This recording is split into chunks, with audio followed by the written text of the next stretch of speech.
please get away as fast as you can. Don't walk, run before you're caught in a trap. Tonight on 2020, Sleeping with the Enemy. A bombshell decision in court this week. Just wanted to be done with this. Raven Abaroa, his first wife, murdered. His second wife growing scared and playing detective on the internet. And I thought, there's no way. The bottom line is that I wasn't involved with the death of my wife. Tonight, we take you back to the crime scene. A stranger's fingerprint, bloody shoe print, and stray DNA. Was there an intruder in the house? Or was the killer closer to home? A lot closer. The Cold Case Squad never forgets about Raven. A cold case of murder that 2020 helped put back on the radar. The suspicions about Raven, bizarrely videotaping himself. His obsession with knives. That's my new knife. Got for Christmas. And a detective's hunch that to solve the crime, you have to look in the victim's eyes. Literally. The Pennsylvania judge has ordered authorities to exhume the body of Janet Abaroa. What secrets will the grave give up about a marriage gone south? What happened to divorce? Why not just get a divorce? Sleeping with the Enemy. When we return. Sleeping with the Enemy. Here now, Elizabeth Vargas and David Muir. Tonight, the stunning case thrust back into the national spotlight. 2 wives, 1 dead, 1 alive, and a murder investigation that had reached a dead end until 2020 got on the case. This evening, the legal bombshell just this week and a stunning turnaround. So tonight we take you from the courtroom to the crime scene, to the bedroom, and to something sitting on the bedside table, and a clue buried with the wife until now. And you'll see the video recorded by the murder suspect himself. Would his own words haunt him? John Quinones back on the case he broke wide open. In the heart of Utah's Salt Lake Valley, single mom Vanessa Pond raises her 11-year-old daughter. The only man she can depend on is her father, and he says she's fine with that. I used to jokingly refer to her as the president of the Man-Haters Club. That is, until this man, Raven Abaroa, a good-looking 28-year-old widower, chats her up at their children's school. She agrees to have lunch. What was it about him that you liked? He seemed very upfront, very honest and genuine. I found out that, he was a single father, and I really admired that. I'd been a single mom for 5 years. I know what it takes to raise a child. I thought, maybe I'll give him a chance. Vanessa and Raven were both raised Mormon, and she felt she could take Raven and his son Caden under her wing. Did he mention his ex-wife, or what happened to her? Yes. As we were just starting to date, he just mentioned that my wife actually died. I immediately felt so sorry for him. He said that there was an intruder and that she was killed, and that he'd found her. And he'd left it at that. But Vanessa can't put her curiosity aside about Raven's first wife. She goes online to find out more. The breaking story right now. 25-year-old Janet Abaroa murdered. She was stabbed to death. Stabbed 3 times. Stab wound in her chest. No one has been ruled out as a suspect. That night I stayed up until about 4 o'clock in the morning, reading blogs, watching his interviews. This isn't happening to me. Reading all the news stories about it, and going out of my mind. Thinking what? I wasn't convinced that he was innocent. And watching a local TV interview taped after his wife's death doesn't help. Janet died that night.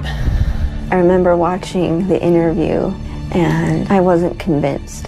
In the interview, they asked him, what he saw, what he came home to. I don't like talking about what happened to her, and it's not because I don't love her, it's not because I don't want to find out who did it, but it's because I have so many good memories with her that, I hate thinking about the bad times.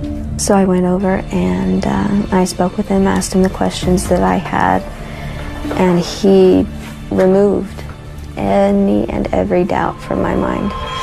He had his stories about how people were trying to frame him, about how horrible the cops were.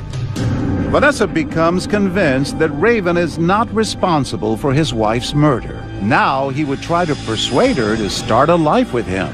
He started talking about me moving in after probably just a few weeks. And that was very, very fast for me. And I told him that I wouldn't be moving in with anybody if I wasn't at least engaged to them, knowing that I'm going to spend the rest of my life with them. Were you worried that this might be a mistake? I didn't have a question in my mind at the time. But Vanessa's father, a former police officer, does. He has a cop's hunch and a father's instinct. The Christian side of me wants to believe that he's innocent until proven guilty. The police officer side of me says there's something wrong with this picture somewhere. Raven is summoned to an awkward face-to-face meeting with Vanessa's parents. They asked him if he had had anything to do with his wife's death. His response was, he kind of sidestepped the question, and he didn't say, yes, I did it, or no, I didn't do it. He said, I loved my wife. I loved her so much. Which insinuates that he didn't do it, but he didn't come right out and say that he didn't. He was in tears, and Vanessa went over and put her arm around him to console him and comfort him. She says, no, I know the guy by now, and I'm really convinced that he's not guilty of this. At the end of it, they still had their reservations, but soon after that, Raven asked my dad for my hand in marriage.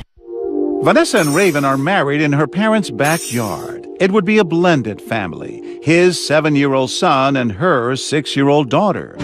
Vanessa's mom gives her a kiss and gives Raven a message. Just take good care of my little girl.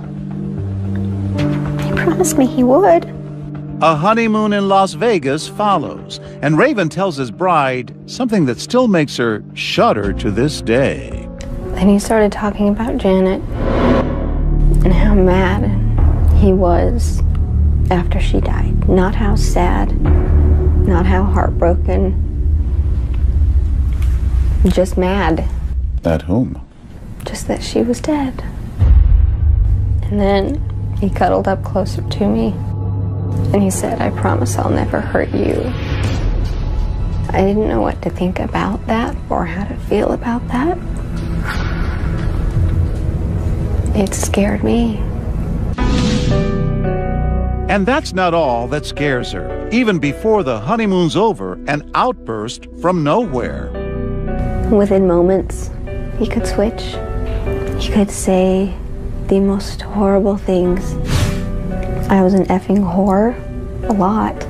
And then moments later, he would apologize. I'm sorry, I was just mad. That's just what I say when I'm mad. That's just what I do. Then, Vanessa says, Raven's mood swings become physical.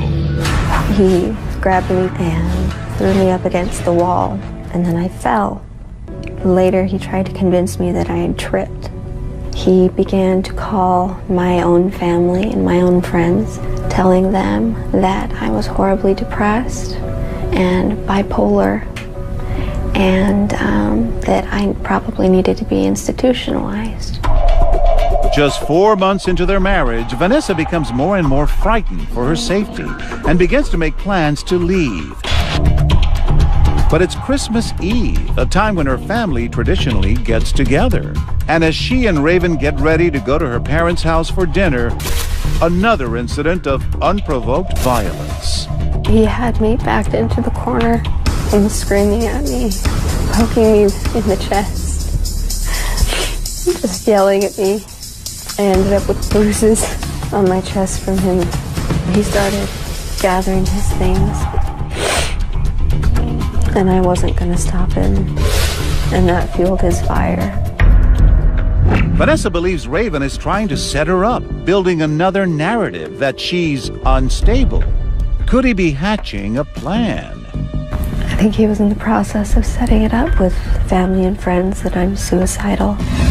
After seeing the Jekyll and Hyde that I lived with, his eyes would just change. It was very scary. Vanessa has no idea how much Raven Abaroa was more Sinister Hyde than Dr. Jekyll. These 6 women are desperate to warn her. He's a dangerous person. We were fearful for her, as we are fearful for any woman that he becomes involved with. When we come back. 2020 continues. Once again, John Quinones. Clear across the country, these 6 women have been tracking Raven's every move. Why? They are the sisters of Raven's dead wife. And when they hear he has now remarried, they're desperate to warn the new bride. We just wanted her to make sure that she would know what she was getting into and that we were fearful for her. They knew only too well the kind of man she married. Raven had mesmerized their sister Janet. She was just infatuated. Everything about him that he would do, she was in love with. Janet grew up in a solid Mormon family, the 7th of 10 siblings. Her sisters say she was so easy to get along with. A very sweet spirit, loving, kind. At Southern Virginia University, Janet already had a boyfriend, but that didn't stop Raven. She was beautiful, attractive. I just felt so much comfort when I was with her. Janet is convinced they can have a storybook life together, and marriage is not far behind. It was awesome to be able to kneel across from her and marry her for time and eternity.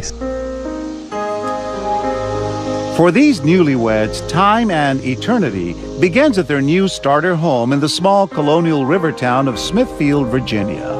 They attend at the local church where they meet neighbors Tim Dowd and his family. Tim becomes a sort of father figure. We were just part of a big family. They both came from big families, and they didn't have any family in the immediate area, so they kind of adopted us and hung out at our house a lot. Hello, folks. Merry Christmas. In their Christmas video card, the Abaroas seem like the perfect happy couple. We wish you the best and the warmest feelings this holiday season. Janet, what would you like to say? I would like to say Merry Christmas and a Happy New Year. Yeah, he appeared to have his act together. I mean, he was young, newly married, had bought their first home, had a couple nice cars, and a motorcycle, and like, wow, this guy's kind of off to a pretty fast start. They soon moved to Durham, North Carolina, and both land jobs at a sporting goods company. But the change of home brings another big change. Raven has a dark secret that would be heartbreaking to Janet. He tells her he's been sleeping with other women. He came to her one day because he wanted to be out of the marriage and explained to her that he had been cheating on her with several different people. And very soon after that, she found out she was pregnant. She didn't know what to do. She didn't want to raise the baby as a single mother. Just 2.5 years into their marriage, her husband leaves her, and Janet, scared, reaches out to a family she trusts. You could tell she needed somewhere to go. She was crying, very distraught, and she told me she loved Raven and that she didn't want to have this child by herself. She loved him, she wanted him back. Tim agrees to talk to Raven man to man. After all, he sees him almost like a son. And I kind of read him the riot act in a major way. What the hell do you think you're doing? You're married, your wife is pregnant, you need to grow up real quick. He promised, swore up and down that he would no longer cheat on her, that she was the only one for him, he would make it work. Months later, Raven moves back in when Janet gives birth to a boy, Caden. Raven appears to be a loving father, in awe of his son. But he is in love with other people's stuff too. He's caught stealing high-end athletic equipment from his employer and reselling it to help make ends meet. He pleads guilty to embezzlement, avoiding time in the slammer. But Janet doesn't give up on Raven. Their lives seem back on track. And on a spring evening, Raven says Janet is doing the laundry while he is doing chores around the house. We looked at Caden sleeping, made sure everything was good with him, and put our arms around each other and said, I really love you. As Raven recalls, he gets ready to go play soccer while Janet is getting ready for bed. When he returns to their 4-bedroom home nestled in the woods that night, things seem out of place. He says he makes a horrifying discovery.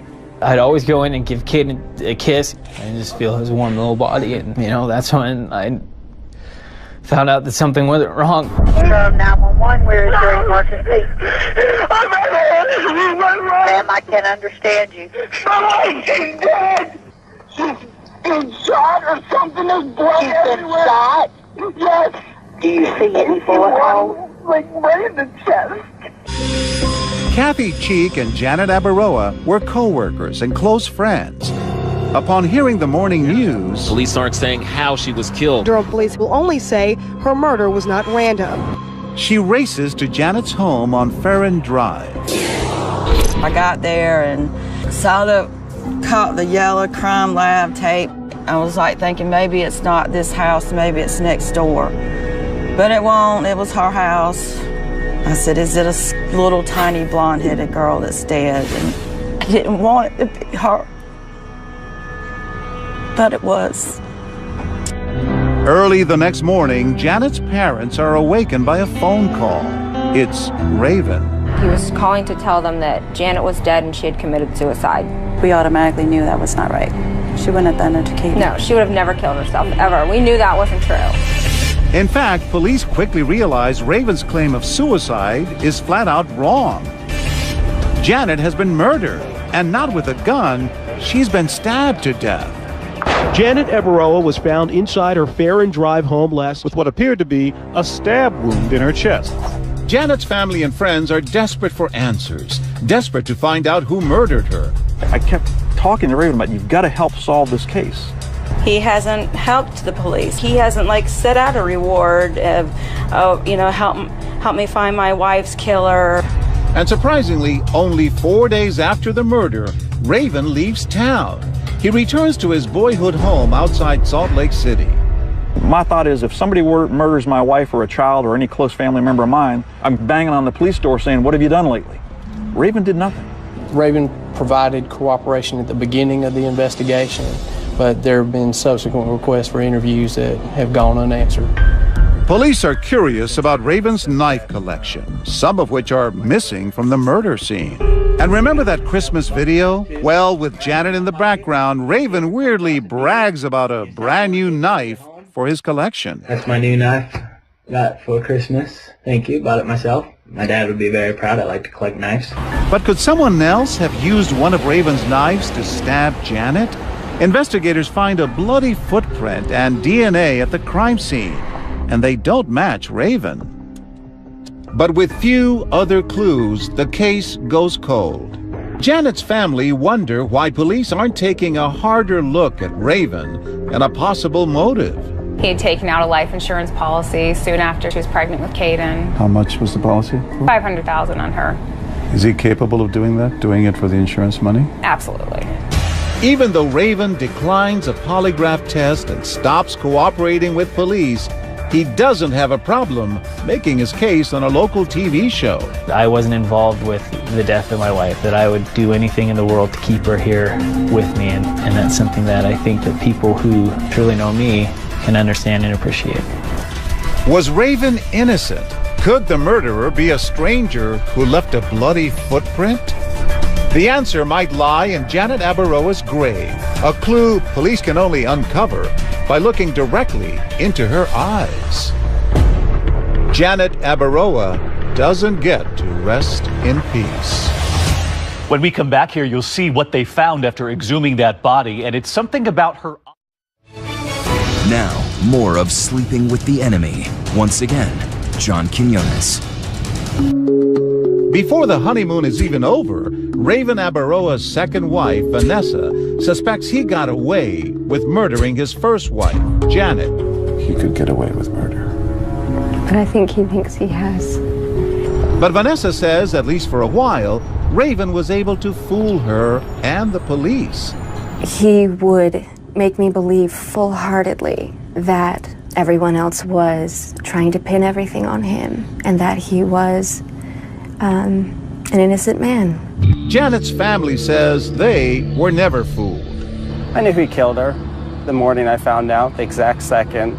There was no doubt in my mind. I said, why did he have to kill her? He hasn't set out a reward of, help me find my wife's killer.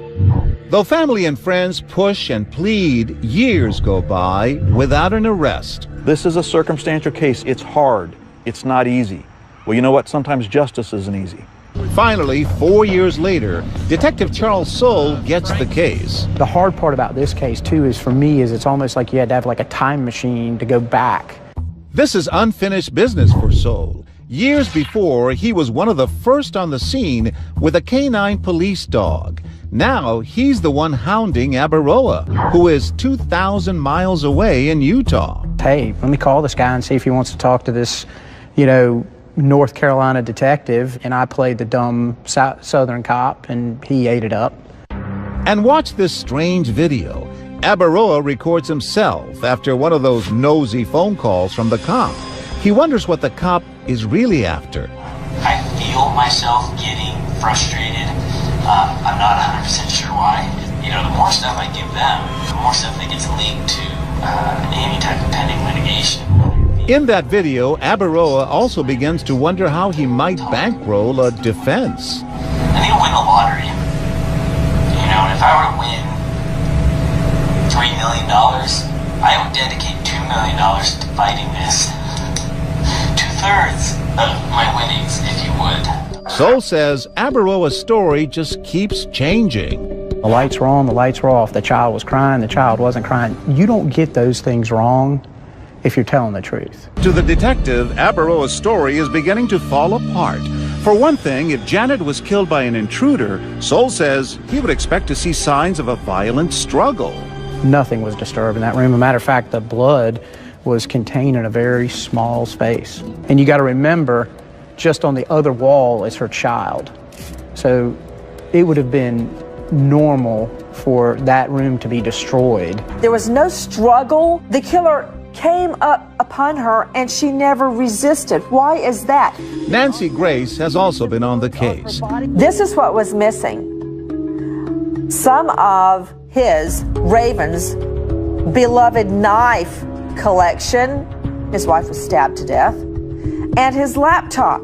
And she points out how lucky Abaroa got with that laptop, the one supposedly stolen by the killer. He backs up all of his files off of his laptop onto disks just hours before his laptop is stolen and his wife is murdered by an intruder. It was almost as if he knew that computer was about to go missing. And then there are Abaroa's beloved throwing knives. Detective Soule says he was very touchy on that subject. When I brought up the whole throwing knife thing, it always was like it's kind of like the dentist poking at a tooth that's bad. He became frustrated with me, like, why do you care about this? Well, it's kind of important. Your wife was stabbed to death. Knowing police are desperate to find the murder weapon, Abaroa records another odd video, which police will later find. That's his hand, caressing the blade of a knife he says was overlooked by crime scene investigators. All right, this is a knife that has been in my possession since I got my stuff back from my brother and my dad moved out of my house for me after Janet passed away. He claims he happened to find it packed away among his possessions. It's a throwing knife, but I'm going to be mailing this today so that he can give it to the detectives. Is Abaroa taunting the detectives? Could this be the murder weapon? It just kind of was bizarre that, he would all of a sudden mail a knife that would be consistent with the wound that she receives. Abaroa's story is that the murder happened at night after Janet went to bed when he was off playing soccer. But police suspect Janet was killed earlier when Raven was still at home. That's why Detective Soule was struck by something he saw in an old crime scene photo. When you look through the crime scene photos, the first thing I'm looking at is, well, her contact lens case is open. If Janet was wearing her contacts when she died, that suggests Raven may have been lying about her going to bed before he left. Janet's family says she always took her contacts out at night. I said to myself, well, if she's ready to go to bed, and she still has her contacts in, that's unusual. If that hunch is right, it could blow a hole in Raven's alibi. Police take a drastic step. The body of Janet Abaroa is being exhumed tonight. In the age of CSI and DNA, authorities go to work in a peaceful Pennsylvania cemetery with the bluntest investigative tool of all, a backhoe. It was a necessary part of the process, but it was horrible to see the family have to go through that. The chilling sight of police tape marking the spot amid the tombstones in Janet Christiansen Abaroa's family plot. Gravediggers doing their grim work in reverse. Police hoping to unearth secrets that had been buried with the young murdered mother. Janet's body headed back to the autopsy table. And when it comes to the contact lenses, the medical examiner has a eureka moment. When we exhumed her, yes, they were. They were present. Her contacts were present. Proof from the grave. The most powerful evidence yet that Raven is lying about when and how Janet died. It's still a circumstantial case, but police believe they have enough. Well, let me remind everyone that under the law, under the black and white letter of the law, circumstantial evidence is deemed as powerful, if not more so, than direct evidence, and a jury can weigh it as such. Yes, this is a circumstantial case. Does that change whether he's guilty? No, it does not. Abaroa is arrested, extradited back to North Carolina, and put on trial for the murder of his wife. Next, the other women called to the stand, revealing Raven's secret life and the secrets they'd rather keep buried. Just wanted to be done with it. Plus, the jury hears the biggest shock of all, Janet's new pregnancy. When Sleeping with the Enemy returns. We return to 2020 and Sleeping with the Enemy. Here's John Quinones. Durham police find 25-year-old Janet Abaroa murdered. Stabbed to death. Her husband found his wife's body when he got home. It was a small-town murder that made big news. Tonight, jury selection is underway in the Raven... It had taken 8 long years from the night Raven Abaroa's wife was found dead on a hallway floor to get to trial. Job 1 for prosecutors, dismantle Raven's reputation as a loving father. Do you solemnly swear that testimony... And the ex-girlfriends made it easy to paint him as a serial philanderer. How did you meet the defendant? Initially, I believe he came up and just introduced himself. Did he flirt with you? Yes. Did you flirt back with him? Yes. Jennifer Walker says she dated Raven while he was taking a time out from his marriage and living on his own. How soon after he moved into that apartment did you and the defendant become physical? Pretty soon. Annabelle Havaiza was a minor, just 17, when Raven began pursuing her. She testified that he made her feel nervous. What if your wife finds out? You know, what if she looks at your cell phone records or anything like that? Yet, she says Raven Abaroa knew how to cover his tracks. He said, I've got a different SIM card that I use, and I switch out the SIM card so she won't ever know, you know, that I've text messaged you or called you. Still, he made her uncomfortable. In his car late one night, Annabelle says he aggressively pressured her into sex, and she feared for her safety. We pulled off, and eventually we ended up having sex. And I just wanted it to be over. And I just kept going like this and saying, okay, if something happens to me, I'll leave, you know, my hair in here, something, you know, so if they search the car, then they'll be able to find my DNA or something, knowing that I was here. After that night, she says she never saw Raven again. The whole thing just makes me feel small and little. Just wanted to be done with it. But Annabelle wasn't the only one to testify about Raven's violent streak. Remember his second wife, Vanessa? You think he's a murderer? Yes, I do. She had her marriage to Raven annulled, and today Vanessa is a star witness against him, testifying to his physical and psychological abuse. He told me how much he hated me, and how much he didn't care if I died. And he expressed how much he wanted to hit me. And he swung his hand back, and he stopped right before he hit my face. And got in my face and laughed at me for flinching. I then had 2 compose myself and be late to my bridal shower. After the women in his life testified, the jury heard a bombshell. At the time of her death, his wife Janet was pregnant with her second child. She went to the doctor. She cried and said that it wasn't going to be good, that Raven wasn't going to be happy that she was pregnant because he didn't want a child at that time. Statistics show that the #1 cause of death of pregnant women is homicide. Something about the wife or the partner becoming pregnant escalates the tensions within the home. It can become just too much for certain people, and by that I mean certain men. Defense lawyer Manny Dexter argues that Raven might have been a philanderer and a cad, but that doesn't make him a murderer. So they struck back, starting with the crime scene, charging that it was contaminated. You can see that they're not wearing protective clothing. There was quite a bit of blood. It was a pretty horrific scene.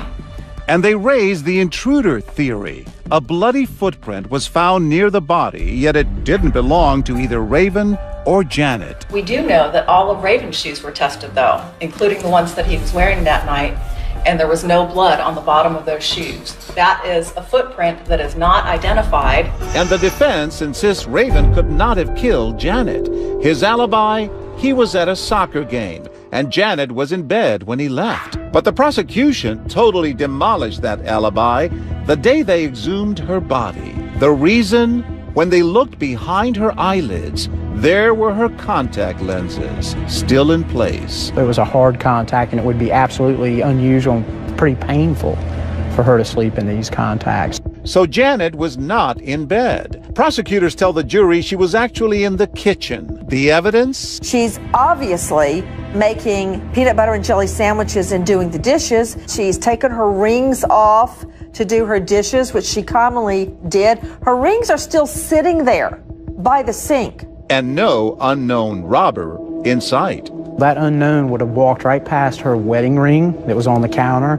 I mean, that just doesn't make sense. So this was no robbery gone wrong. Instead, the prosecutor, Charlene Coggins-Franks, says the killer was Janet's husband, and he was waiting on the second floor. He calls her. Come upstairs, Janet. He's waiting for her with the knife. Bam! She never saw it coming. She clutches her chest. She goes down to her knees at this point. What's he do? He comes up behind her. He's got to finish it. He's already started it. She falls face down. They list the motives for Raven wanting to kill his wife: an unhappy marriage with an unwanted baby on the way, and a deep financial hole. Did that $500,000 insurance policy he took out on Janet offer a way out? In closing, they again showed Raven's bizarre video, where he seems to be hoping for a payday, with a snicker. And he'll win the lottery. You know, if I were to win $3 million, I would dedicate $2 million to fighting this. That's what I need, because this is fight. You need money, you need power.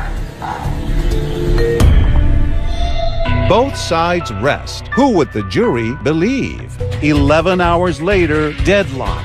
What's holding up the jury, or who? When we come back. Once again, 2020's John Quinones, and more of Sleeping with the Enemy. Trial day 34, the state of North Carolina versus Raven Abaroa. After 3 days of deliberation, his fate is finally being decided. Janet's sister prays for justice, but the 12 jurors in courtroom 7B deliver a shocking decision. I don't think that additional time is going to change our final outcome. The verdict? There is none. The jury deadlocked 11-1 in favor of guilty. We are a hung jury. The judge has no choice but to declare a mistrial. We can't make you reach a verdict. The outcome devastating. Raven on the verge of tears, upset at the prospect of another lengthy trial. And behind him his mother, crying. And the other side overcome with emotion too. Janet's mother and sisters sobbing. This jury member explains to us how a single holdout could not be swayed to find Raven Abaroa guilty of first-degree murder. He decided that it was better to let a guilty man go free than it would be to send an innocent man to prison. Janet's family, certain of Raven's guilt, is crushed. So when you hear we're going to have to retry the case, what goes through your mind? You pretty much collapse. Dread, definitely dread. It's going to be another long 6 weeks. You didn't want to go through another trial. No. No. We wanted it over and done. A new trial was set to begin this week. But just days before it was to start, a stunning reversal. You plead guilty this morning pursuant to a plea bargain. Yes. A coward's plea. One of Durham's most high-profile murder cases coming to an end tonight. Some closure for her family and friends. It's an about-face as dramatic as his appearance. He was once a soccer stud, but now not quite the ladies' man. Raven Abaroa, who always maintained his innocence, took a deal, not for murder, but for a lesser charge. It's called the Alford plea. A defendant neither admits nor denies, but accepts punishment on the crime. Janet's family reluctantly accepted the deal because they didn't want the risk of a not guilty verdict after another long trial. I believe that they did not want, under any circumstance, for Raven Abaroa to get away, to escape justice. Is it justice? It's a rough shot at justice. One by one, Janet's friends and family speak out in court. This is her father. Janet missed Caden's first steps. Missed out on Caden's first words. She missed out on being called mommy. The family hoping to persuade the judge to deliver the maximum sentence. Any time that you will serve will never be enough for the pain that you have inflicted on my family and all who loved her. The defendant will receive an active sentence of 95 to 123 months. Just 8 to 10 years, the harshest punishment allowed under what Janet's family considers a very sweet deal for him. With time already served, Raven could be out in less than 4 years. Raven Abaroa is going to be released from jail before his 41st birthday. He's going to walk free. In my mind, that makes every woman out there a target. Raven Abaroa did not testify at his trial, but now finally breaks his silence to explain why he agreed to the plea deal. So I would just like to state that I didn't receive a fair trial the first time. I don't think I'll receive a fair trial the second time. And the fact is, I love my family very much. And I don't think it's worth risking the possibility of spending the rest of my life in prison for something I didn't do. I take this plea to ensure that that doesn't happen. And that's the only reason I did not kill my wife. A slap on the wrist for him, but a slap in the face for them, Janet's 5 sisters. That was like he was stabbing us right in the heart. We've had an open wound. It hasn't been healing at all. And him doing that just put salt in it. Raven's second wife, Vanessa, also finds little comfort in the deal. Were you surprised that he accepted the plea?